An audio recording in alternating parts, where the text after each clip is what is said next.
Welcome back to Scary Movie and the Sandwich, your cozy, easy watching, easy listening show all about horror movies and food. I'm your host, Artam, and with me today is an incredible guest, the one and only, the hard-hitting reporter, boots on the ground, our analysis of synopsises, the wonderful, the perfect, the talented, incredible antonialastar. Hey, what's up, sandwiches? It's me back again. The best part of the episode.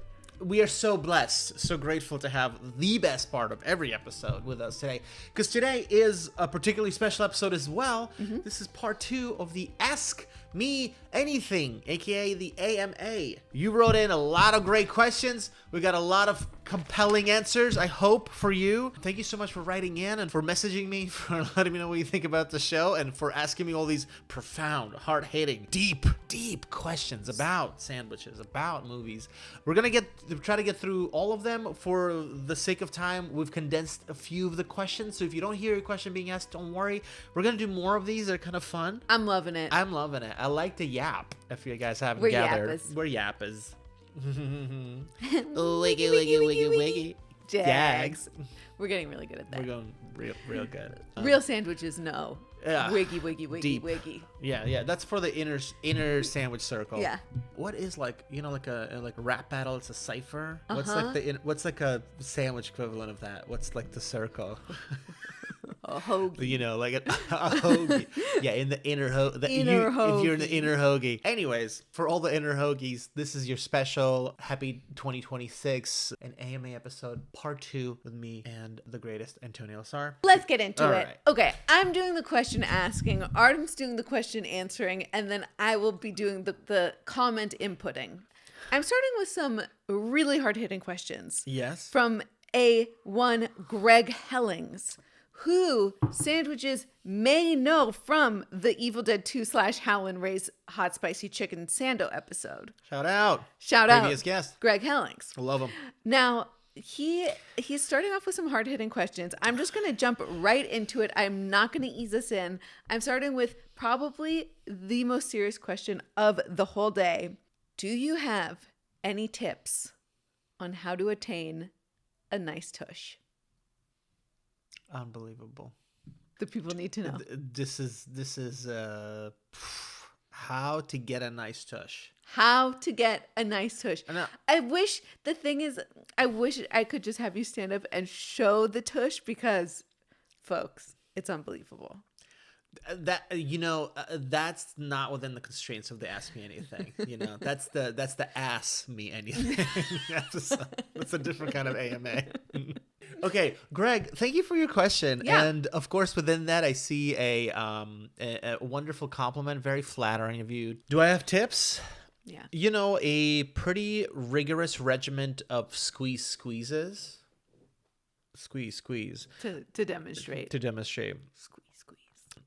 You need to squeeze it. I've frequently. molded them. Yeah, they've been sculpted. Sculpted over many years. So that's one part of the quality tush. How have you observed my tush's journey? I would say a tush is sort of a reflection of a soul. And here I thought I was just gonna be objectified for a little while. You objectify my soul? Yeah, so that's to say that your soul is round and bouncy. That's a beautiful thing. That's deep. I think Nietzsche wrote something about a round and bouncy soul. Well, there you go, folks. You gotta get some squeezes, and you gotta have it in your soul. So you gotta do some soul searching. Look for the tush within. Where's the tush within? That's really good. Does this answer the question? I think Can so. we move on, please? Greg, I appreciate it. Greg, God. You have excellent taste. Everybody has left the show. There's no more listeners. We're just screaming into the void. Spinning over and over and over. It's just my one more. It's just my tush rotating in the universe. Oh, God bless us, everyone. God bless us. Okay, here's another question. Okay, now this one's real deep. Also from Greg. Humans create monsters to deal with uncomfortable truths. Okay. What uncomfortable truth would you create a monster for, and what would that monster look like? I like this question a Oh, lot. yeah. Do you want to get into this? Can we both share some? Yeah. Okay, so this is a great question. So humans create monsters to deal with uncomfortable truths, the monstrous truths, the things we fear within ourselves. In the very few horror movies that I've seen, the substance, Demi Moore, becomes a monster to reflect our own like terror of becoming ugly. And she becomes the ugliest thing we can imagine, which, by the way, is my big criticism of the substance. But that's for another episode. Oh, yeah. So Greg wants to know what monsters we would create. Let's start with the fear or the uncomfortable truth.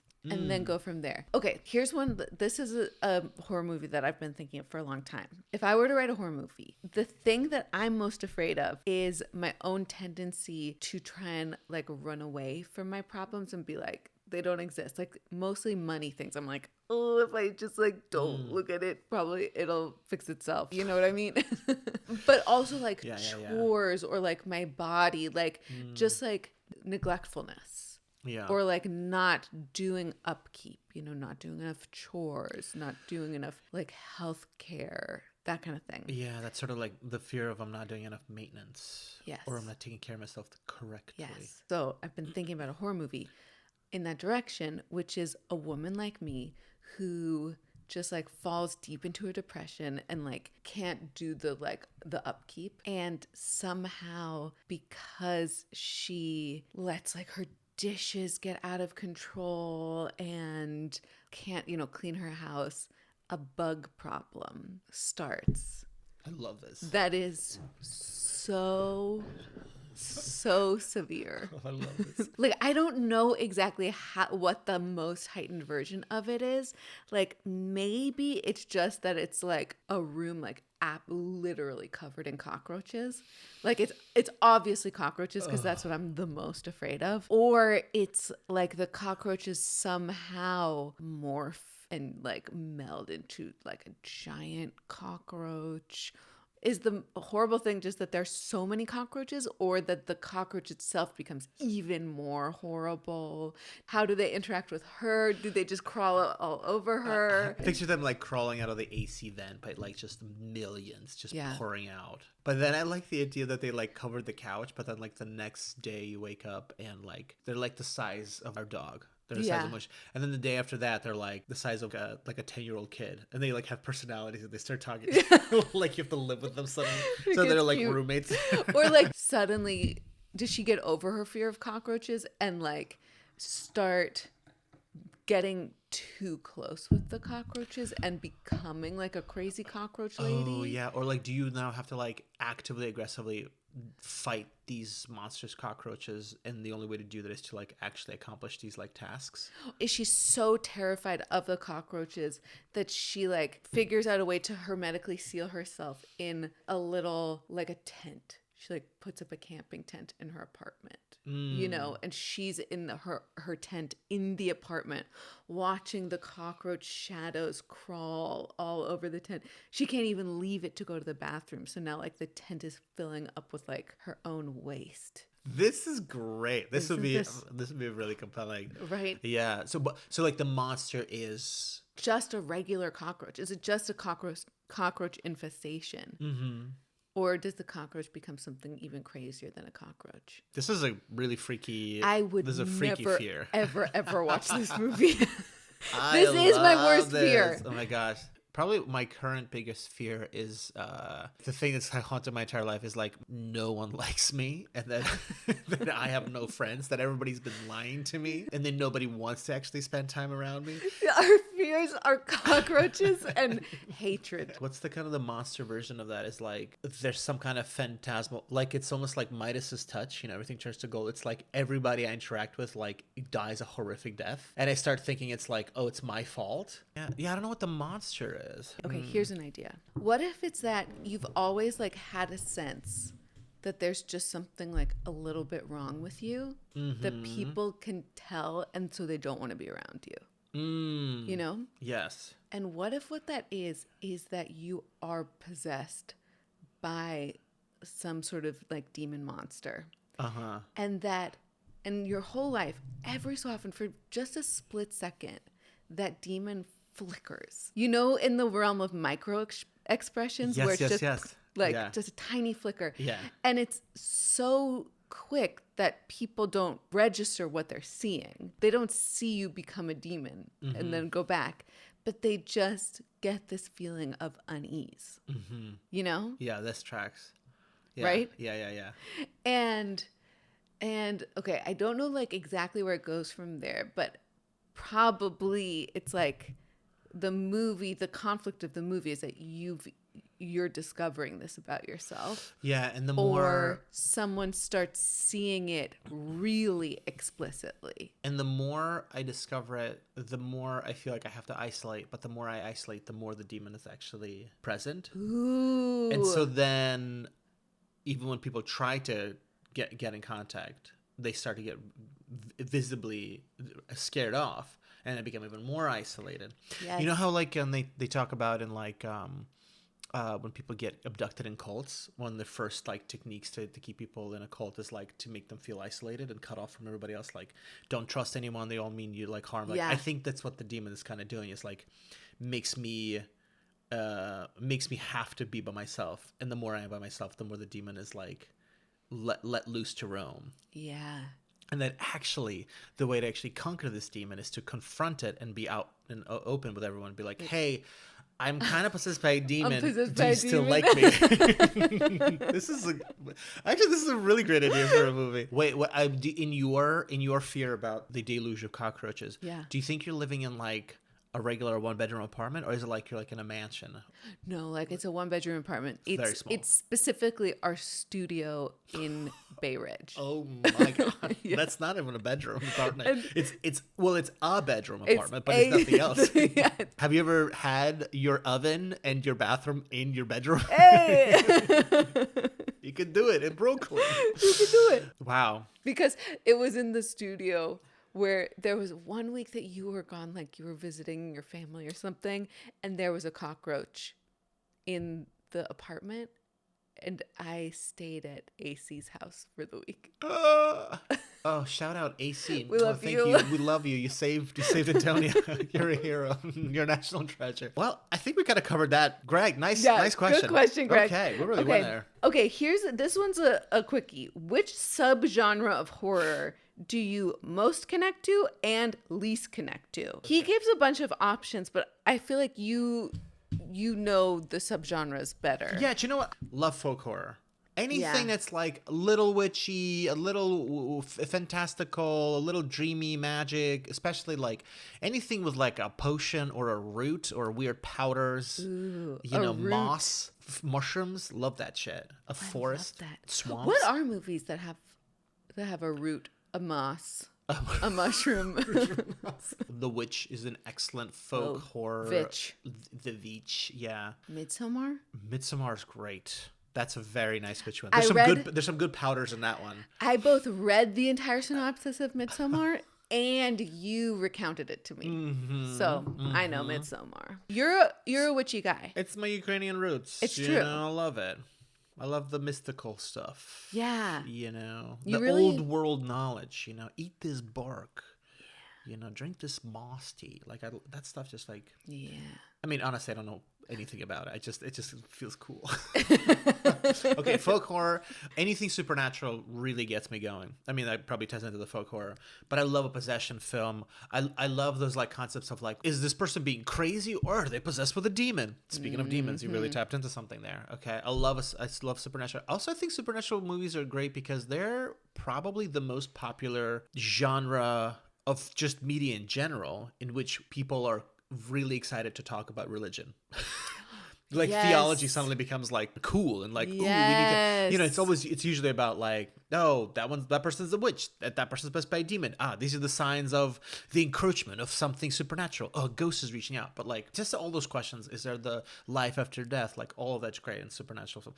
The Exorcist, I think the Conjuring films, even some of the ones that are like not so great, I think they go real good. Oh, real good? Real good. You know, Hereditary is one of my fucking all-time faves. You love that guy. That movie is so fantastic because it's almost not a supernatural film. There's a fun religion and folk horror movie called The Apostle that has it has fungus and it has weird powders, but it also has like some like Christianity elements to it. Fungus? Neat. scares me after seeing The Last of Us. Thanks a lot, Last of Us. Really Hurting the mushroom economy. Honestly, I can imagine that all the sellers of like cordyceps health supplements were like, you've got to be kidding me. Or maybe just the opposite. They were like, hey, people know our name now. People know what a cordyceps is. Yeah, Google searches are way up. I feel like I'd be really into specifically religious horror movies, not just any old demon. Yeah. But we're talking within the context of the modern Christian church, within a real world religion. Yeah, I mean, there's a couple of really good ones. The Omen is a really interesting franchise. The movies are kind of vastly different from each other. They recently kind of tried to reboot the franchise, and it's a well done reboot, but it's like a nun in training goes to I think she goes to the Vatican or somewhere outside the Vatican to like train, and like it's all steeped in like Catholic like lore. And it's and I don't know how much it's like necessarily making a commentary on the Catholic Church in general, but it's just it feels like it's factual. Okay, is there a genre that you don't like or that you least connect with? I have to say one of the genres on the list is Christmas horror. I think that's crazy. That's kind of funny. I think this list is a little. Greg is like, I got it from Wikipedia. Yeah. We love Wikipedia, but it's a really random list. Like holiday themed movies are like I don't really get into those, like Thanksgiving or like Christmas movies, Black Christmas. Like they're like a big enough genre? Yeah, there's definitely a ton of Christmas themed movies, and some of them are really fun. Mm-hmm. Like Black Christmas is actually a good one. Krampus is a fun one, but they're like, even of themselves, I'm not like, ooh, I have to see the latest, like, Hanukkah slasher. There's not enough Hanukkah slashers, Are there any? I don't know. Oh, I don't think so. I think it'd be fun to come up with a Hanukkah horror movie. And there's like, and each night there's a different type of murder. 8 Nights of Hanukkah. Another person is boiled alive in oil. Oh, that's fucked up. I thought you didn't like horror movies. I'm not gonna watch this. You're gonna make it. I'll make it. I'm not super crazy on serial killer movies. I think I'm like a little bit like what I don't always think that happens well enough for me to be compelled is like, what drove this person to be so insane? Like a lot of them kind of tread on relatively similar ground, but sometimes like Henry Portrait of a Serial Killer is an insane film because it feels like something you shouldn't be watching. It feels like dirty. It almost feels like there's a camera on the side of like a fly in the wall, like there's a camera somebody just put in somebody's room. It's like a wild film. It's like it almost doesn't feel like a slash film, but most of the time just slashers as a premise in general I'm a little iffy on.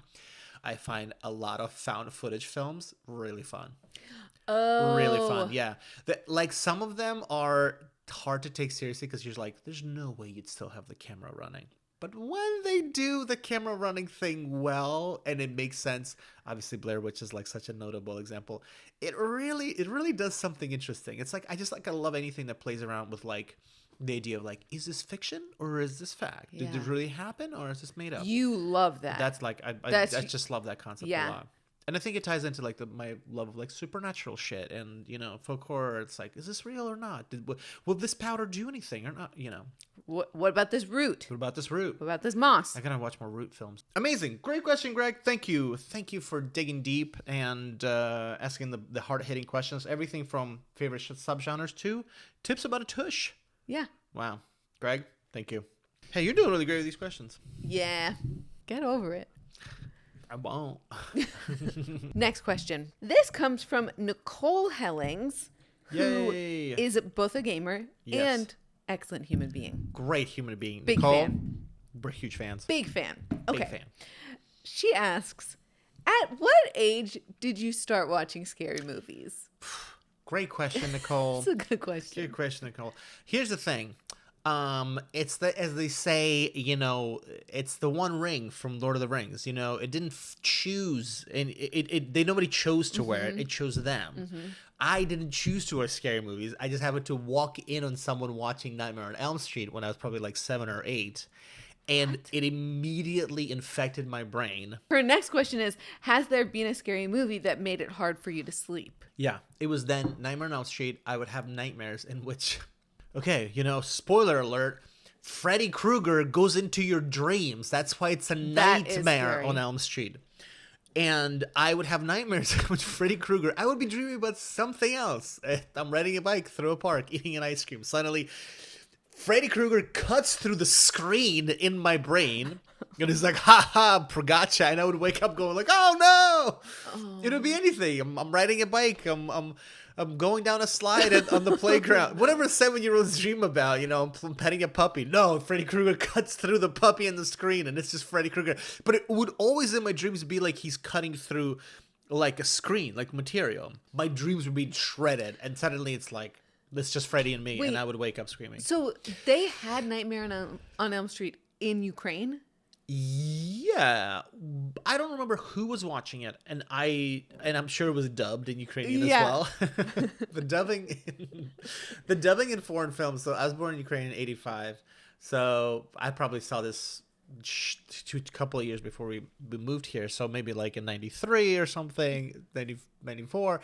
But the dubbing was like they would hire one person to do all the male parts and one person to do all the female parts, or they would just have one person do everything. That's incredible. And they would do it with no inflection. And it'd be like, get away from me, you psychotic freak.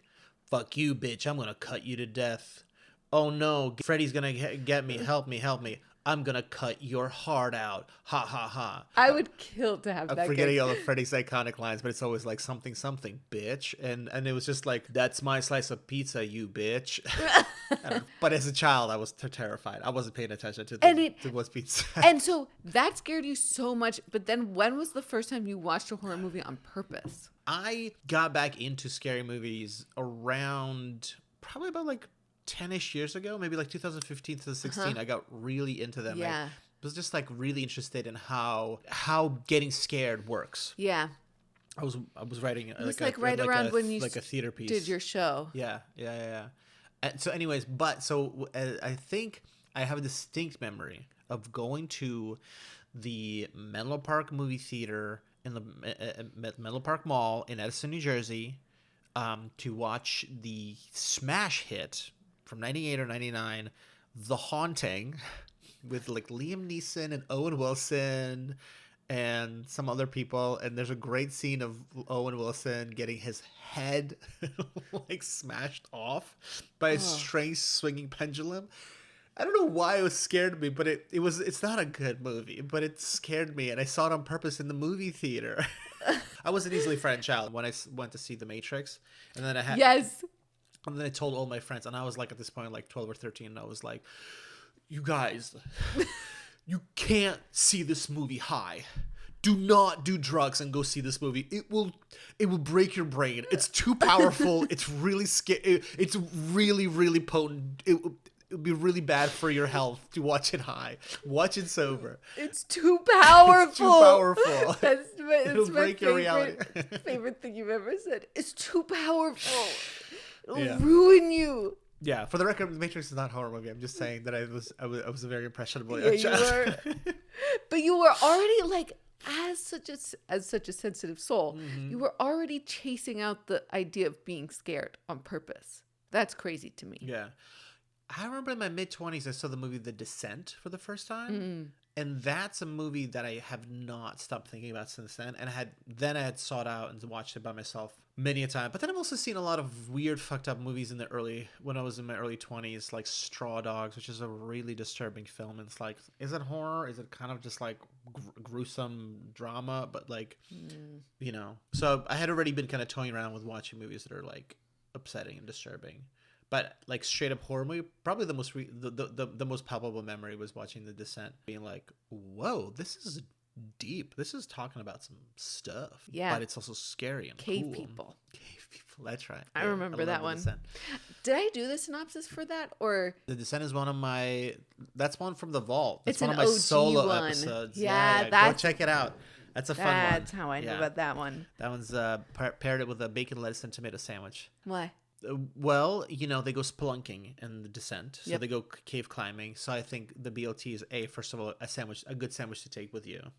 Okay. Spelunking. It would keep well. What else was there that I thought was really good? Oh, I thought that the movie is so like it gets to the point. It's very minimal in dialogue, really stripped bare, and it has just the stuff they need to really get the point of it and to be scared. BLT. And I feel like the BLT also feels like, hey, it's literally in the name. Bacon, lettuce, and tomato. You don't need anything else. That's it. It gets to the point. It's very efficient. The movie's very efficient. Okay. Got another question for you, but now this one's real sandwich related. Okay. Okay. Thank you for that question, Nicole. Thank you, Nicole. You're so great. Love you. Okay, this one's from Rachel. Oh. Incredible artist, painter, photographer. Rachel asks, if you could choose one bread to have as your sandwich bread for the rest of your life, Oh my God. what would it be? Jesus, that's a tough one. I'm excited about this because now I can have input into the sandwich questions. Some of the top ones that come to mind: focaccia. Uh-huh. Sourdough. Okay. Like a nice fresh French baguette. Okay. I feel like you're just naming breads. What? Okay. Oh, you're saying like just one to have sandwich on? That's the question. Well, I know, but I'm thinking out loud. You're I'm tossing thinking out ideas around. loud. What about the famous Dutch crunch? God, it's so good. I have never tasted this famous Dutch crunch bread. It's incredible. But I went on a Google deep dive of it like last week. What's the crunch about? Well, it's like, so I was also asking my sister about it, and it's kind of like cream puff. Like a cream puff has a topping called craquelin. And it's like a different kind of like dough made of other stuff, but it's sweet. And you make the regular dough for the cream puff, and then you'll make a separate dough for the craquelin, and you put that on top. And while it bakes, they bake together. They're two different doughs. And I wouldn't call the topping exactly a dough, but it's just a mixture. And it's got like sugar, eggs, rice flour. Banh mi sandwiches, they're made. They have to have like a certain amount of rice flour for a proper banh mi sandwich. In the bread? In the bread. No way! I thought that they were just on a baguette. Check out my episode on the pork banh mi sandwich in the movie Fresh. It's because colonialism. The banh mi comes from Vietnam. French colonialists came there. They brought their like love of charcuterie, their love of like baguettes. Then like wars happened. The resources There wasn't that much wheat flour. There's that much wheat flour. So they were like, well, we've now been like colonized by these fuckers for such a long time. We've really mastered how to make. We like their sandwich. We like their sandwich, but we don't have we can't grow wheat here, so can we do it with our own stuff? And so they made them out of rice bread. That's amazing. This is kind of a pivot here. If I had to eat one sandwich bread for the rest of my life, Yep. challah bread. Oh my God. Okay, you know what? That was a great choice. Yeah, and I could. Yes. I'm like, could I do an Italian sandwich on challah bread? Absolutely. Yeah, Could I do anything. Can I do a Cuban on challah bread? Absolutely. Can I Yep. do pastrami? Absolutely. Yeah. Okay, you know what? Breakfast I sandwich wasn't on a even. challah bread? Are you kidding me? Oh my God. I wasn't even thinking challah bread, but I think you're dead on. But it has to be the challah bread only from Trader Joe's. Or the great baker in Rabbitson, Rachi Penson's. Yes, we'll take yours. We'll take yours anytime. What a There's star. Johnny's Luncheon at Newton Center. Yeah? They make a grilled cheese on challah bread That's great. that really rocked my world as a kid. And you know that place B&H Dairy in the East Village? Yes. That's like really skinny. Yes. We love They it. make their sandwiches on challah bread. And every single thing you order there comes with like a stack of challah. Oh my God. Yeah, that's right. Oh, I went there once with Nick Adams. Oh, That's love sweetie. that guy. Excellent theater Hasn't maker. he been on the pod? He's been on the pod. We love him. Check out Arepas in the movie Monos with Nick Adams. A lot of shout outs here. Well, what's your go-to bread? Well, I wasn't sure. I was leaning towards focaccia until you said challah, and now I realize that I think you're right. Those two, honestly, kind of neck and neck. But they both are really chewy, which I think is really great. That salt, fat, acid, heat episode about salt where they made focaccia bread with Samina's, it was like life-changing. We made that focaccia. Focaccia. And challah recently bread? you had like a caramel apple focaccia made by my sister at Thanksgiving. It was so good. It looked crazy. It was so good. Okay, here's a follow-up sandwich question. What's the best sandwich you've ever had, and what was the scariest sandwich? Ooh, who's this from? Oh, this is from Will. I know Hey, Will. Will. I like Will. Okay. Screenwriter, cinematographer, producer, professional nerd.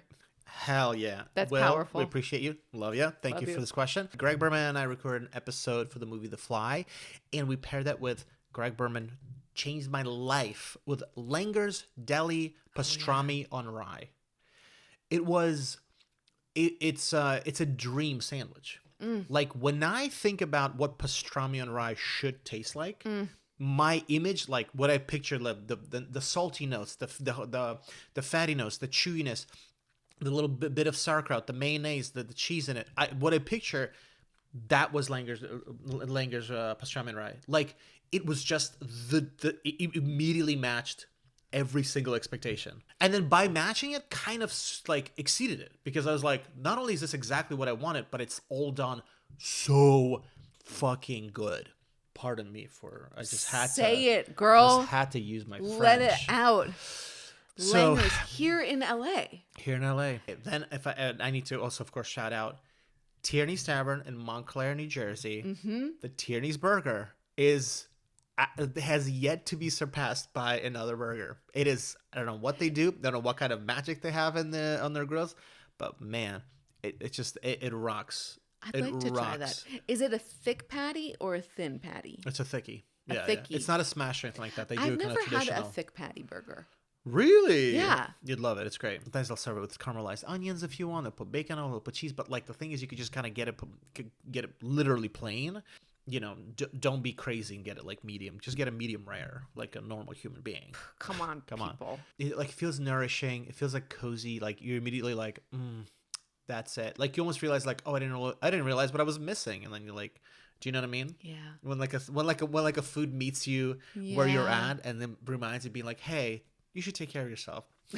This burger's medicinal. What's the scariest sandwich that I've Yeah. had? Well, what a profound question. So I'm gonna do it two ways here. Give That's it the to me. scariest. One of the scary experiences I had, it was sadly in New Jersey, which I find to be a fantastic state for sandwiches in general, and also a fantastic state for bagels. Oh, yeah. And bagel sandwiches.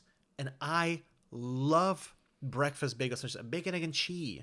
Taylor ham, egg, and cheese. Cheese, baby. Cheese. with that KSP, ketchup, salt, pepper.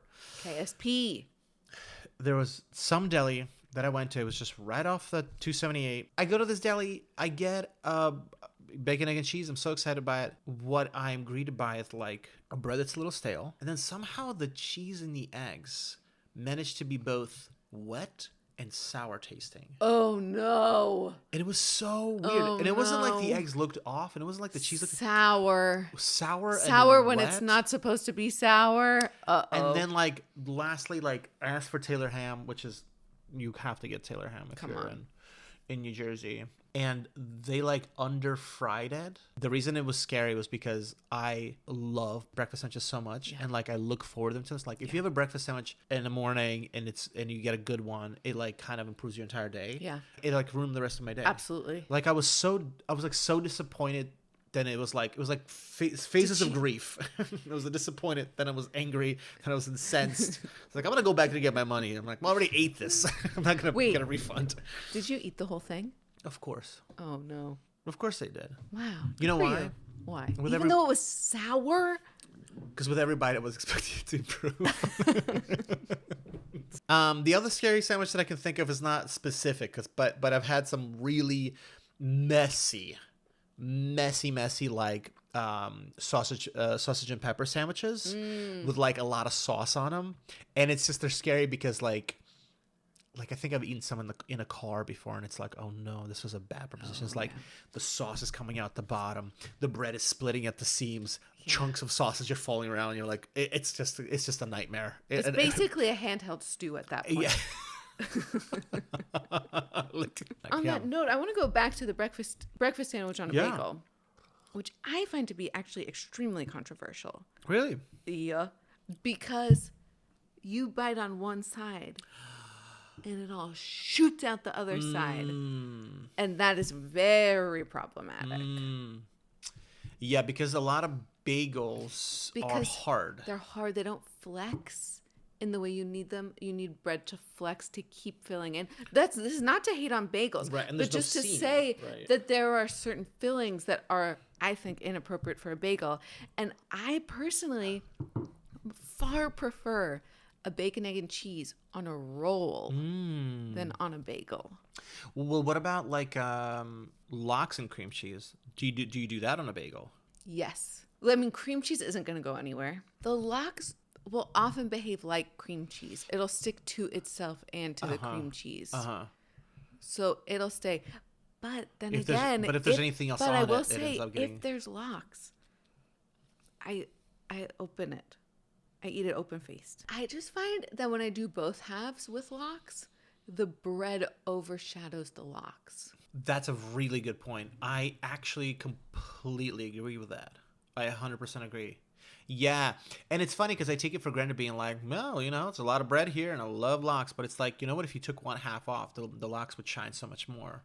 In fact, Nothing against the bagel itself. It's just more like the bagel's so potent. Almost every bagel I eat open-faced. For both that reason, because it's like, becomes too much bread in the equation. Yeah. But also, it extends the experience. That's true. And then it feels like you have two whole sandwiches. You know, I feel like our audience is like, how do you not know this about your wife, that this is how she eats her sandwiches? But I feel like I just haven't had you haven't had a bagel in such a long time. Ugh.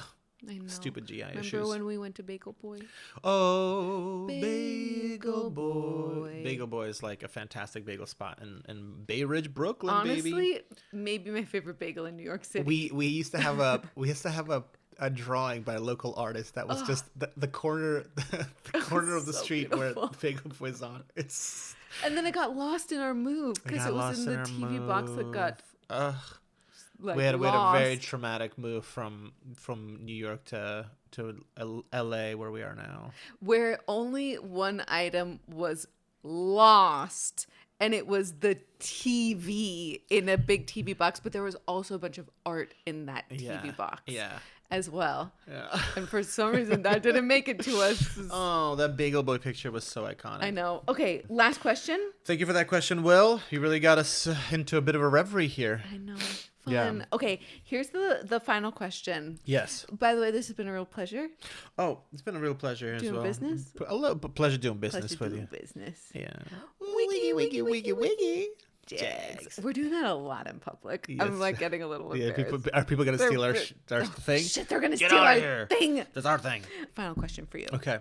This comes from Greg Berman. There he is. His bio is your stunt double, Mm-hmm. perfect chin, He's got a great chin. comedian, and tattooed artist. I meant to say tattoo artist, but he's also tattooed. But he is tattooed. He's a tattoo artist. So he does it all. And he asks, do you believe in ghosts? Ooh, Greg, hard-hitting question. Thank you for taking us there. The short answer: yes. Yes, I believe in ghosts. Do you believe in ghosts? I don't come down firmly on an answer. It would be very cool if they existed. That's where I'm at. Yeah, for I'm me, like, that would be cool. for me, it's like sometimes I get the heebie-jeebies, and I don't know why. I get like a weird reptilian brain instinct about like something's off in this room. Oh, there's something happening here. I don't. There's like a strange reaction that I have that feels like not supernatural, but like subnatural. Ooh, Crazy. Hypernatural. You know what it is? It's like it's more like that I really wanna see a ghost is what it is. I'm like, ghosts, if you're out there, like come find me. And I feel like I've been in situations where I'm like I was just saying, I was just like, I thought there was a presence or something, but your imagination is also pretty powerful. I know. I will say that I believe in ghosts enough that I have made us come up with a plan for what to do if we die and turn into ghosts. Do you remember what our plan is? Like are we gonna like haunt and terrorize people we love? No. Oh, okay, so I don't remember our ghost plan. We have to meet up at Storm King. Oh, that's so romantic. I'm gonna cry. Oh, Because oh gosh. that's where we got married. That's where we got married.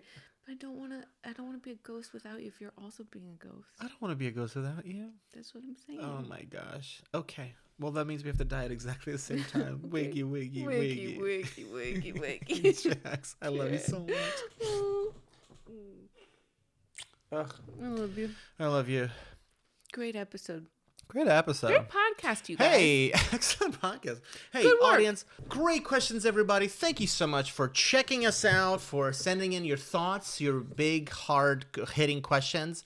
Huge shout out to my co-host and the greatest human of all time, the Booski. That's me. This is antonialastar. And Booski, where can people find your work? Look, just Google me, antonialastar. I'm on every social media platform as antonialastar. Cute, I know. And I have a podcast called Yenta. It's a gossip podcast. So just Google me, you'll find it. Google Antonia, Google their comedy partner, Ray Shilla. They're both extremely funny. Yenta Pod. Thank you so much for tuning into Scary Movie and a Sandwich. Love you all. Thanks for being so fantastic. So until next time, stay hungry and stay scared. Mwah.